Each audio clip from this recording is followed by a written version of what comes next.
Bon, on se retrouve pour plus ou moins la partie 2 de la dernière vidéo YouTube que j'ai faite, puisque vous avez été beaucoup à me dire que vous avez kiffé le format, qui au final pour moi est aussi très plaisant à faire, parce que c'est pas une vidéo hyper complexe, mais c'est plus une vidéo où je vous parle de manière simple. Donc en fait c'est un format qui me plaît, tout autant que vous, donc je me suis dit bah voilà, pourquoi pas remettre le couvert directement, puisque j'ai énormément de choses à dire sur ce que je fais en ce moment.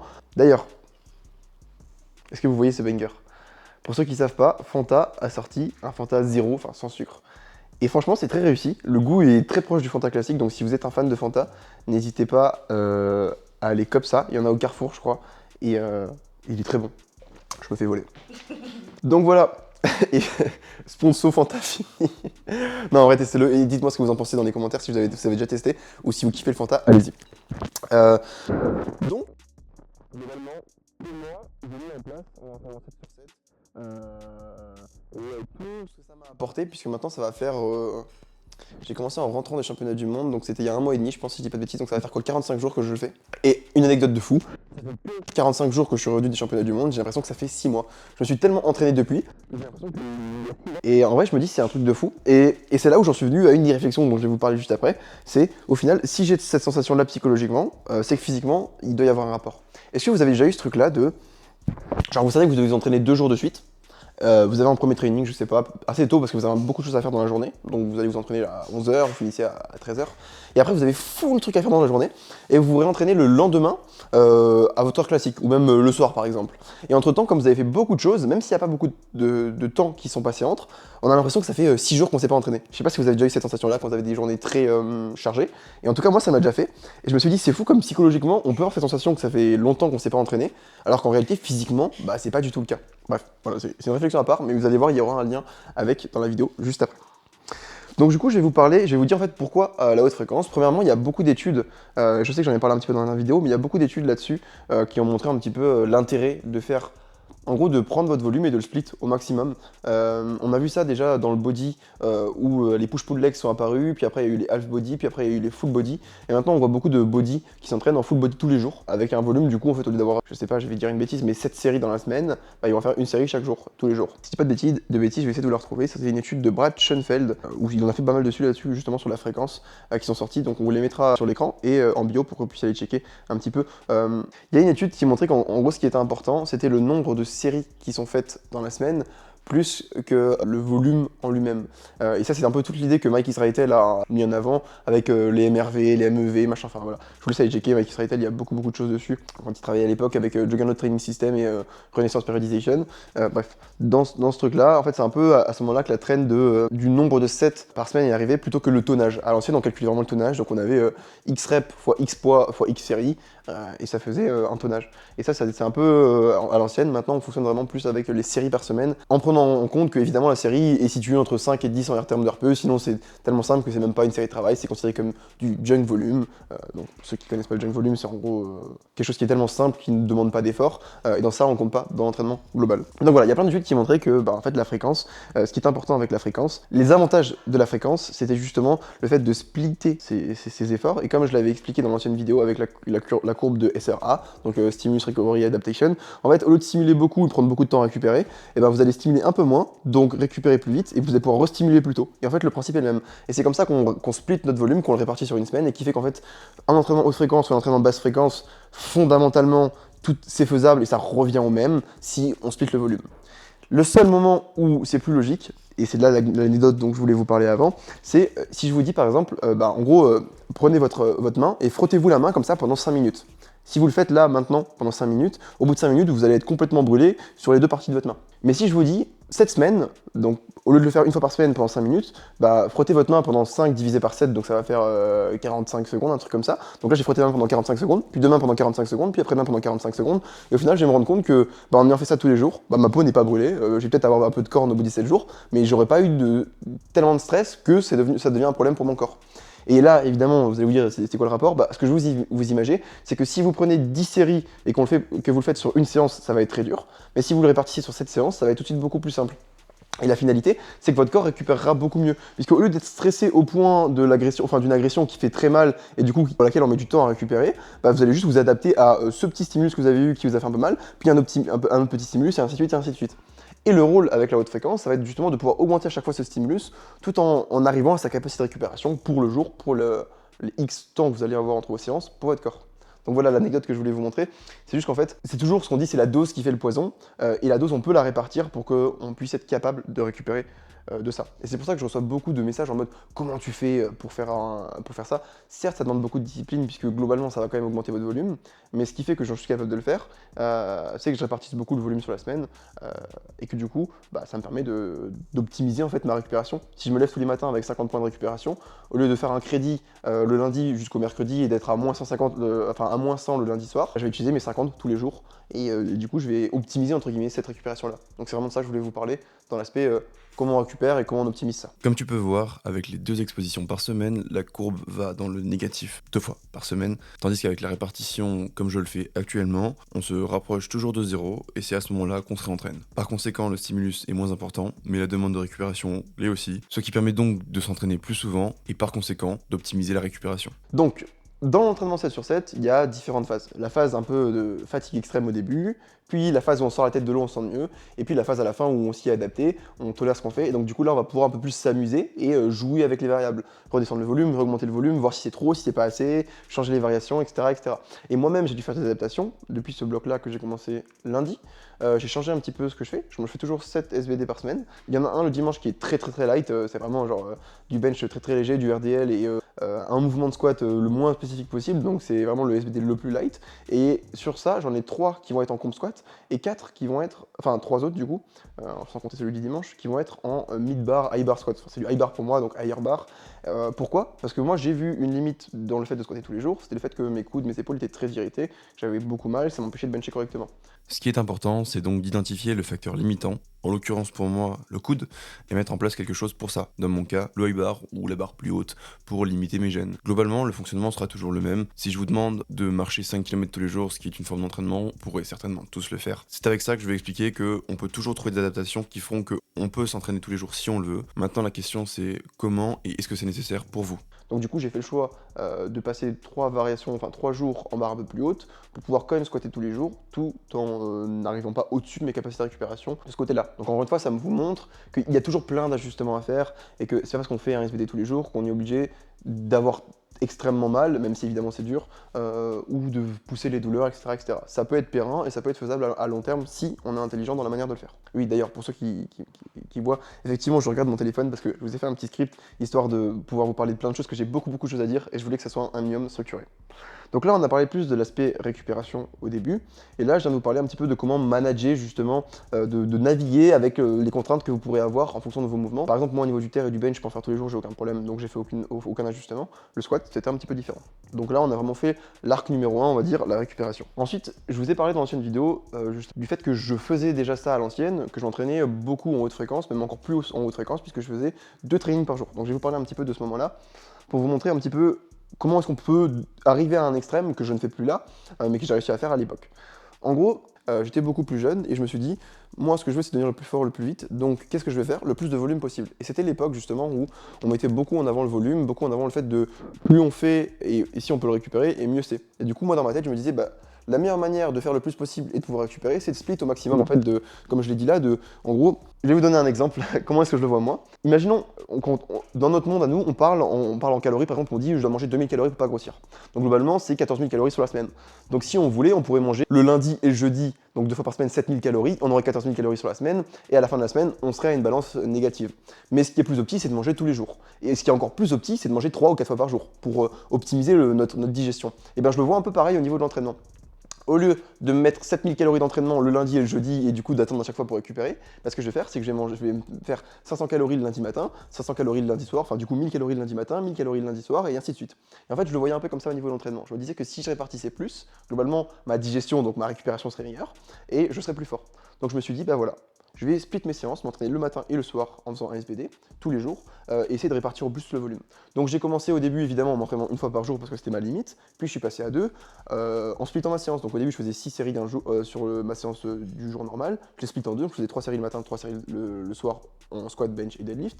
Puis après du coup je suis monté à 4, 4 sur l'autre, 5 sur l'autre et en gros j'ai fini à la fin en faisant 12 x 12 le matin et un 8 x 8 le soir avec un single en plus sur chaque mouvement. C'était colossal, et c'est pour ça que je vous dis que là, je parle d'un extrême, puisque à cette époque-là, si je dis pas de bêtises, bah, regardez, je vais faire un calcul, je faisais en moyenne mes séries au squat à 200 kg le matin, donc 200 en 12 x 12, ça fait 28 tonnes le matin, 28,8 tonnes de volume le matin, et le soir, je les faisais environ à 220, donc je faisais un 8 x 8, ce qui fait 14 tonnes. Donc 14 tonnes plus 28 tonnes, ça me faisait, hop, 42 tonnes de volume par jour. Donc on fait ça x 7, ça me faisait 294 tonnes de squat par semaine. Donc c'est colossal.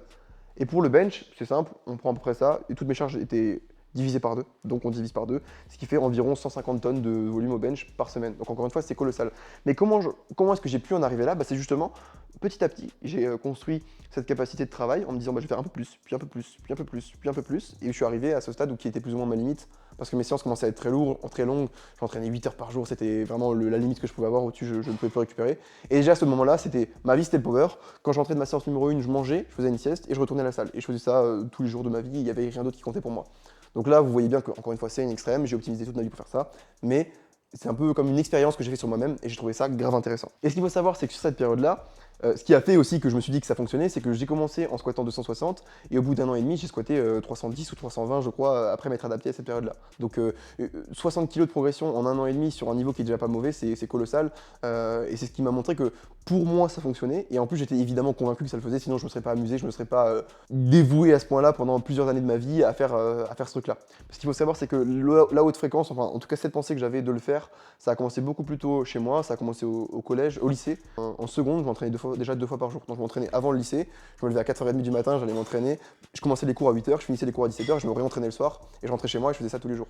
Au début, j'avais évidemment pas autant de volume, puis après, il y a une période où j'ai arrêté de le faire puisque c'était plus compliqué parce que j'avais changé d'horaire en passant en première au niveau des cours et du coup, je pouvais plus le faire. Enfin bref, c'était compliqué. Et je l'ai repris quand je suis arrivé du coup à la fac en première année de médecine. Et c'est le moment que je viens de vous raconter quand je faisais mon 12x12 et mon 8x8. Donc en gros, j'ai eu plein de moments. J'ai toujours voulu faire ça, mais si vous voulez, il y a des moments où je me suis blessé, des moments où j'étais plus capable de faire autant et je me disais, bah, c'est peut-être pas le moment, c'était peut-être pas le moment, mais ça restait toujours dans un coin de ma tête. Et là, en revenant des mondes, après l'échec que j'ai vécu, bah, je me suis dit, c'est le moment. Je suis convaincu que ça va fonctionner. Je me suis pas laissé le temps ou la capacité d'essayer quand je voulais le faire, donc je vais essayer maintenant. Et voilà où j'en suis un mois et demi plus tard. Et voilà un peu d'où vient cette idée de, on va dire, c'est le chapitre la genèse. Comment est-ce que j'en suis arrivé là? Comment est-ce que j'ai réfléchi à ça? Maintenant, on va parler de mon état d'esprit sur comment est-ce que je me vois, comment est-ce que je fais pour pouvoir faire ces 7 séances par semaine. Puisque comme vous pouvez vous douter, en fait, au final, ce qui est très compliqué, c'est plus l'aspect psychologique que l'aspect physique. Je pense que physiquement, tout le monde est capable de s'entraîner tous les jours, mais ce qui ne tient pas ou ce qui est plus dur à tenir, c'est le fait de le faire tous les jours. Psychologiquement, de se dire, bah tous les jours, je vais à la salle, je fais un SPD. Alors qu'on n'a pas forcément envie de le faire, mais en soi, notre corps en est totalement capable. Et hier, on a fait un podcast avec SPD Forever Coaching, et j'en parlais justement, et je disais, si là, on te dépose au milieu d'une île, que l'île a fait 500 km de diamètre, et que je te dis que dans 2 jours, enfin, peut-être pas 2 jours, parce que ça va faire beaucoup, mais on va dire 50 km de diamètre avec beaucoup de dénivelé, etc., et que je te dis que dans 2 jours, je viens te chercher un port qui a 50 km, et que en gros, c'est ta seule manière de survivre. Si tu n'y es pas dans 2 jours, force à toi, tu resteras tout seul sur cette île. Ben, vous allez vous rendre compte que peut-être 75% des gens qui seront mis au début sans la contrainte, si on leur demandait, ils se diront bah j'y arriverai pas. Et par contre, avec la contrainte, ils vont se dire bon bah en fait j'ai pas le choix donc je vais le faire. Et au final, c'est un peu ce que je veux exprimer, c'est que physiquement, je pense qu'on est capable de beaucoup plus, mais psychologiquement, parfois il faut arriver à un stade où en fait on n'a pas le choix ou alors on se laisse pas le choix pour réussir à faire des choses qu'on ne pensait pas possibles. Du coup, c'est un peu comme ça que je me suis dit que dans tous les cas j'allais le faire et que je me laissais pas le choix, que ça allait être dur mais que je le ferais quoi qu'il arrive. Et du coup, pour revenir sur comment est-ce que je gère vraiment cet aspect séance par séance, bah, je me dis qu'en fait j'ai 7 séances par semaine et donc le but c'est juste de suivre le pace, le rythme entre guillemets de mon bloc que j'ai défini à l'avance. Donc je visualise des objectifs de fin de bloc, je me dis que c'est ça que je veux faire à la fin de mon bloc, évidemment réaliste, et en fait je construis à l'envers. Donc je me dis ok, en semaine 3 je vais faire ça, donc en semaine 2 pour pouvoir faire ça en semaine 3 je vais faire ça, et en semaine 1 pour pouvoir faire ça en semaine 2 je vais faire ça. Et en fait c'est comme ça que je construis mon bloc, ça m'évite d'aller trop vite trop haut, de me retrouver avec des charges qui vont générer trop de fatigue, me causer trop de fatigue, et de pas pouvoir tenir le rythme du bloc. Donc en gros mon but c'est pas d'aller plus vite que ce que je veux aller, c'est d'aller à la vitesse, de la suivre, et au final d'arriver à la distance que je veux arriver avec le temps qui m'est imparti. Et je pense que c'est ça qui est important. Ce qui m'a aidé à relativiser, c'était de mettre beaucoup moins la pression à chaque séance, puisque je sais que en fait, j'ai 7 séances par semaine. Donc au pire, si j'en loupe une, bah, c'est beaucoup moins impactant que si j'en ai que 4. Globalement, ce feeling-là, en fait, il me permet de faire des meilleures séances parce que je ne loupe quasiment jamais mes séances, puisqu'en fait, je suis conscient que je n'ai pas besoin de faire plus que ce que je dois faire pour arriver où je veux arriver. Je sais pas si vous voyez ce que je veux dire, mais en fait ça c'est ultra important parce que du coup ça amène ce contexte de le plus en termes de charge évidemment n'est pas toujours le mieux parce que j'ai déjà le plus en termes de fréquence, enfin je fais déjà énormément et dans notre sport je pense qu'il y a un moment où, même si là je parle de la fréquence qui est extrême, dans ce qu'on fait, il faut à un moment pouvoir privilégier la qualité et pouvoir privilégier le fait d'être capable de le faire. C'est-à-dire qu'on aura beau se convaincre que quelque chose est possible, en fait, on a le niveau qu'on a le jour J et on n'aura pas plus. Donc il faut faire avec ce qu'on a et surtout il faut faire avec ce qu'on veut faire. Et c'est un peu le mindset que j'ai eu aussi dans ce bloc-là, c'est globalement, je me dis en fait, quand je veux performer, enfin je veux performer le jour de ma compétition. Je veux pas performer sur mon SBD, je veux pas performer à la fin de mon bloc, je veux performer le jour de ma compétition. Donc si, entre guillemets, dans ma tête, j'ai cette trajectoire, cette direction que je veux prendre et que je sais à quelle vitesse je dois aller, si entre guillemets, j'ai mes checkpoints à chaque moment et que je me dis, ok, là je suis dans le bon rythme, là je suis dans le bon rythme, là je suis dans le bon rythme, quoi qu'il arrive, je vais finir le jeu, je vais arriver au moment où je veux arriver, avec le niveau auquel je veux arriver. Et c'est un peu ça qui est important. En fait, là je parle de checkpoint parce que je pense que ça va parler à beaucoup de vous, mais vous avez peut-être déjà vécu ce truc-là dans un jeu vidéo où si on se dit, là je dois finir le jeu vidéo, c'est hyper dur, j'y arriverai jamais. Par contre, si je vais jusqu'au premier checkpoint, que je me concentre sur ça et que je le finis, c'est ok. Puis je finis le deuxième, puis je finis le troisième, puis je finis le quatrième.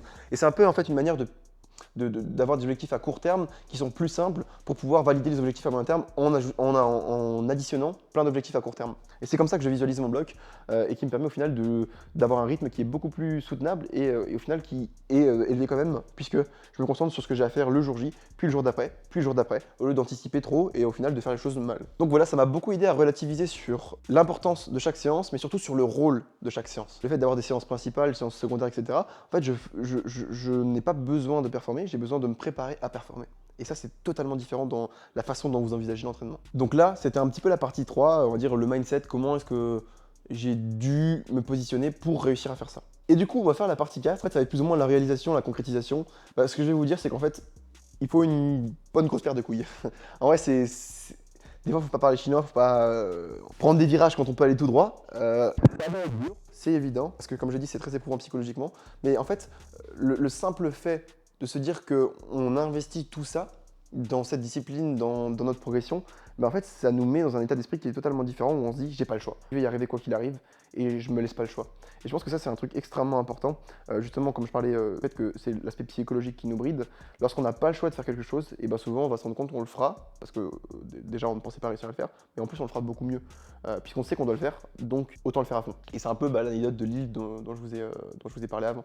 En fait, je me suis convaincu que dans tous les cas, c'était comme ça que j'allais réussir et que j'avais juste à le faire et que peu importe à quel point ça va être dur, si je le faisais, c'est ce qui compte.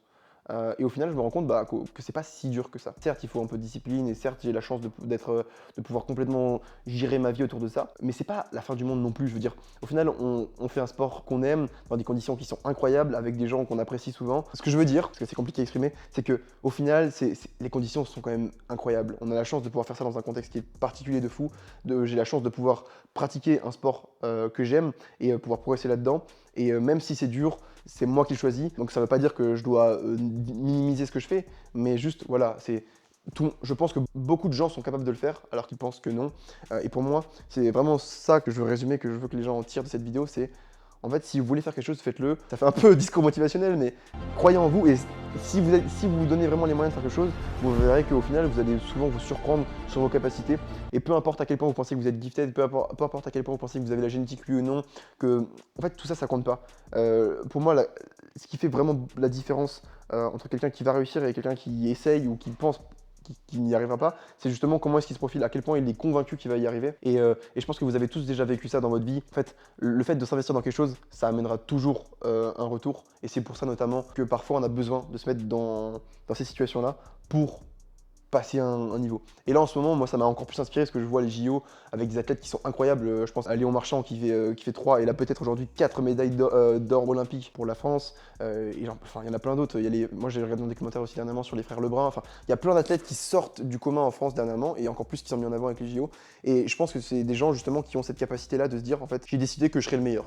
Et c'est évident que c'est des gens qui ont une psychologie incroyable et d'ailleurs, moi, c'est un truc qui me ferait kiffer, c'est de pouvoir un jour parler avec eux et juste voir dans quelle mentalité ils sont. Parce que je pense qu'il y a beaucoup de choses à apprendre de ces gens-là. Voilà, je divague un petit peu, mais juste croyez en vous. Et si vous voulez faire quelque chose, donnez-vous-en les moyens. Et vous verrez qu'il y a tellement plus de chances que vous y arriverez et que vous arrivez. Et en plus de ça, vous serez probablement bien meilleur que ce que vous pensez à cette chose en question.